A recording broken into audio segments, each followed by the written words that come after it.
Hello from France. The situation here is very similar to the UK really, except that we've been in lockdown for a week longer than you. We've just heard that it's going to continue till at least the 11th of May. After that time, schools are going to reopen progressively, perhaps starting with the youngest children. But we're not really sure how that's going to work out yet, and we don't know when churches, restaurants and cafes, things like that, are going to be able to reopen. It could even be mid-July before we're able to meet together as a church. We've been having church meetings over Zoom with varying success. We would normally get up to 70 people on a church Sunday morning, but over Zoom we're only having about 10 families or individuals in any one meeting, 10 screens going at a time. So there's a lot of people who are not able to join us for various reasons. We're trying to stay in touch with them through phoning and email. What else was I going to say?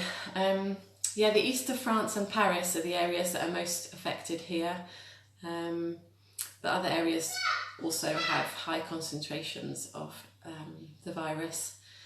Another difference is that we have to have a piece of paper and an attestation giving us permission to go out. For when we go out for essentials, the rules are the same as for the UK.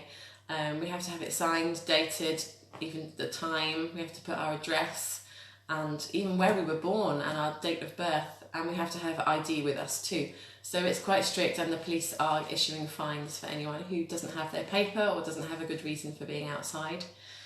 For us as a family, one of the biggest challenges has been having to do school at home. We have 6 children, 5 of whom are at school, and then we have a toddler.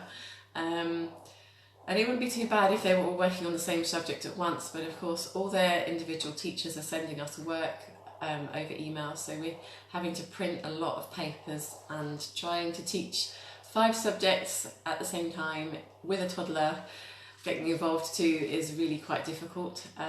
So that's one of our biggest challenges. We're also praying for the many doctors and nurses that we have in our church, because they're on the front line. So we pray that God will keep them safe, and we trust that He will work to use this situation in many good ways. There are a lot of people asking big questions about the meaning of life and why the world is like it is. So we pray that this will cause people to seek for answers, and that ultimately people will turn to Jesus. Thank you.